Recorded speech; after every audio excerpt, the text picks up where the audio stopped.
Amidst the dense foliage of the Rockies, a bobcat leaps to intercept a prowling cougar, claws clashing in a desperate primal dance. Jack watches, heart pounding, as the creature he once saved repays a debt beyond words. But what happened next will shock even those who thought they'd seen everything. Let's go back to the beginning. Jack Miller remembered that morning vividly, a day wrapped in the crisp bite of Rocky Mountain air, the sky a dome of endless blue. An avid hiker and amateur naturalist, Jack cherished these solitary treks, where every rustle of leaves or distant bird call was a familiar friend. Little did he know, however, that the serene beauty of the mountains would soon reveal a harsher face. The path Jack took that day wound through dense underbrush and craggy outcrops, a rugged testament to nature's raw complexity. As he navigated this labyrinth, something strange caught his attention, a low, desperate growl, scarcely audible over the whispering wind.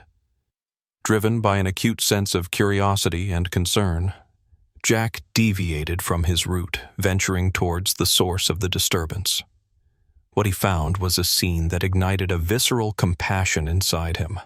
A wild bobcat, majestic even in its distress, trapped in the cruel grip of a poacher's snare.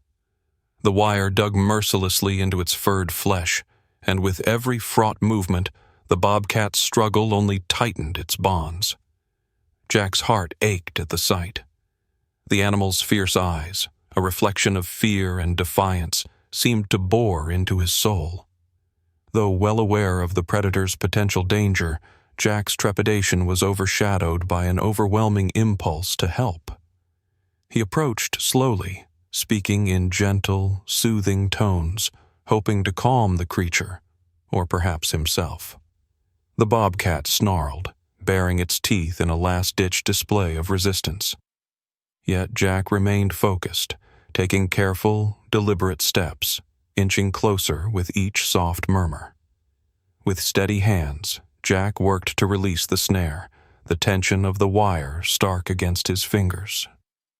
The task was one of care and precision, every second stretched with the weight of precarious uncertainty. At last, after what felt like an eternity under the indifferent gaze of looming peaks, Jack succeeded. The final twist of wire gave way, and the bobcat, sensing its newfound freedom, bolted. An explosive burst of grace and power that left Jack seated in the mountain dust, breathless with both relief and awe. In those few moments, as the bobcat's form disappeared into the tangled woods, Jack felt an indescribable connection, one not merely born of gratitude or duty, but something woven deeper, threading between man and nature. He watched the thicket absorb the creature's presence, the echoes of its escape resonating long after it was gone. Unbeknownst to Jack, the actions he took that day were not just a fleeting rescue, but the inception of a bond that would weave back into his life in unforeseen ways. A silent promise forged in the quiet heart of the wilderness, waiting patiently to unfurl. The afternoon sun was a warm, golden embrace against Jack Miller's skin as he traversed the winding trails of the Rocky Mountains. Each step he took was a deliberate reconnection with the wilderness he had come to know so intimately over the years. The Rockies, with their jagged peaks and lush valleys, held a sacred place in his heart. A sanctuary of solitude where the chaos of the modern world faded into the rhythm of nature. Jack walked with a quiet reverence, his senses attuned to the vibrant symphony of the forest. The crisp, pine-scented air filled his lungs, each breath a reminder of the purity that still thrived here. Birds chirped harmoniously, their melodies weaving through the rustling leaves, as if nature itself was composing a symphony just for him.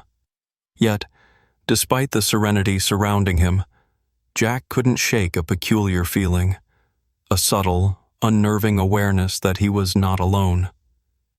At first, the notion of being watched was nothing more than a whisper in the back of his mind, an instinct he dismissed as paranoia. But moments later, as he rounded a bend in the path where the trees parted to reveal a sunlit clearing, he stopped abruptly. There it was, at the edge of the clearing, partially concealed by the underbrush, a figure both graceful and commanding in its silence. A bobcat.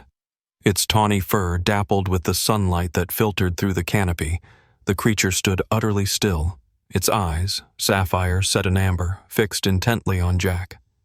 Despite the distance, Jack felt the intensity of its gaze, a piercing connection that arced through the space between them. It was as though time had folded in on itself, collapsing the intervening years since their last encounter. Memories washed over him, a tangled mix of awe and trepidation, as he recalled the desperate animal he once risked his life to save. The bobcat's presence was a jolt to Jack's senses, awakening a dormant thread of connection woven long ago. He could feel it, a tether, fragile yet resilient, born of shared experience and silent understanding. But amidst the recognition and burgeoning gratitude, Jack wrestled with uncertainty. What were the creature's intentions? Was it merely curious, or did it approach with some unspoken message in mind? Compelled by an unnameable pull, Jack remained still, careful not to startle the bobcat with any sudden movements. Instead, he allowed the silence to linger, punctuated only by the gentle rustle of the leaves and the soft hum of the forest. In that perfect moment, two worlds converged, the wild and the human, bridged by a shared history and the quiet promise of things yet unspoken. The sun was beginning its descent, casting long shadows that stretched across the dense foliage of the Rocky Mountains. Jack Miller felt a sense of peace during his solitary hike, savoring the crisp air and the tranquil rustle of leaves underfoot. This wilderness was his refuge, a place where the burdens of modern life felt lighter, whispers carried by the gentle wind. Yet, the serene atmosphere was a deceptive cloak, concealing the unpredictability of nature. As Jack navigated the familiar trail, the gentle rustling around him morphed into a sudden, ominous silence, as if the forest itself was holding its breath. His senses sharpened, every muscle tensed, detecting a shift in the air, a predator's gaze cloaked behind the thick underbrush. Suddenly, a low, grating growl shattered the quiet, and out of the shadows, a cougar emerged, muscles taut and eyes locked onto its prey. The predator was magnificent and terrifying, a living embodiment of the wild's raw power and grace. Its presence struck Jack with a visceral fear, a primal awareness that he was now prey. The available cover was sparse, offering scant protection against the cougar's lethal prowess.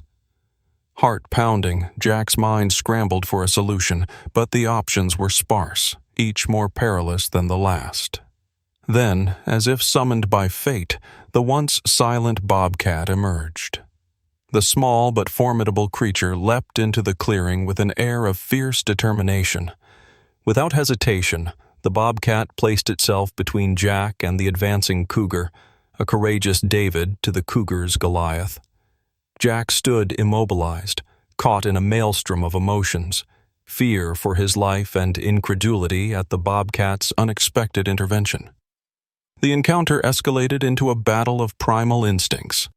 The bobcat, a fraction of the cougar's size, was unrelenting, claws slashing the air with precision and purpose. Each movement was a dance between life and death, the bobcat's agility counterbalancing the cougar's brute strength. Jack could only watch, breath hitching with each feint and lunge, the enormity of the situation settling over him like a dense fog. In that tension-filled moment, the world narrowed to the ferocious conflict before him. The bobcat's defiance was a testament to an indomitable spirit, driven by an ancient bond, a thread linking it to the man it once encountered. As Jack's instinct for survival kicked in, he edged backward, heart wrenched with gratitude and concern. It was a surreal tableau, a wild beast risking everything for his sake, an act echoing the untamed kindness that nature occasionally bestowed upon those who dared to engage with it truthfully. The battle raged on, each claw and fang strike a testament to the bobcat's resolve to defend Jack. And as the sun dipped below the horizon, turning the world into a canvas of twilight hues, Jack's mind etched the scene into memory, a vivid reminder of nature's unpredictability and the profound connections that wove through its intricate tapestry. The aftermath of the battle lay heavy with the echoes of primal ferocity and whispered promises of survival. The clearing, a sanctum carved from wild earth and indomitable trees, breathed its ancient sighs, wrapping around Jack and the wounded bobcat like the tendrils of a sacred secret. The air, charged with the tremulous reverberations of what had just transpired, seemed to hold its breath in reverence for the silent drama that had unfolded beneath its canopy. Jack stood, rooted in place, his heart a tempest of relief and awe. The bobcat, though battered and panting, stood with a proud defiance etched into every sinew of its muscular frame. Each heaving breath spoke of survival hard-earned. The animal's eyes, however, shone with an untold depth that transcended the wild adversity it had just conquered. As Jack's gaze met the amber pools of the bobcat's eyes, the world seemed to fold inward, leaving just the two of them in a shared communion, an unspoken recounting of their intertwined histories. In those moments, time shifted, fluid and forgiving, allowing Jack to traverse the mental corridors back to their first fateful encounter. The image of the young bobcat, ensnared and vulnerable, flickered vividly in his mind. He could almost feel the echo of old fears, the weight of the trap on its leg mirrored by the burden they both bore in the intervening years. This cat, which had once been a creature bound and dependent, now stood as a guardian, a protector who had chosen to repay a debt that had never been owed. Kneeling carefully, Jack extended a hand, hesitantly at first, as if to touch the very essence of their shared narrative. The bobcat, though still alert, lowered itself to the earth in a gesture of weary acceptance. Its flanks rose and fell with labored breaths, each movement a testament to resilience. Jack's fingers moved gently, anointing the animal with kindness as they probed the torn flesh, seeking to ease the physical reminders of the battle. His touch was a balm of atonement, an unspoken promise that this moment of vulnerability would be cherished and respected. With each act of care, the bond between man and beast deepened. The wild was no longer a fierce frontier, but a living testament to their shared survival. As he cleaned and dressed its wounds, Jack's mind swirled with gratitude, heavy with the realization that their destinies had always been circumscribed by a greater narrative. This encounter was not mere chance. It was the universe's profound affirmation of life's cyclical artistry, an eternal dance of giving and receiving. Through the night, Jack stayed by the bobcat's side, the forest a witness to their quiet vigil. Each rustle, each distant call of nocturnal creatures wove into the tapestry of their moment. In their shared solitude, within the cradle of the forest's embrace, Jack recognized that trust and gratitude were forces as tenacious and enduring as any bond forged in the crucible of survival. They were not just paths intertwined by circumstance, but kindred spirits bound by an eternal pact of life and reverence.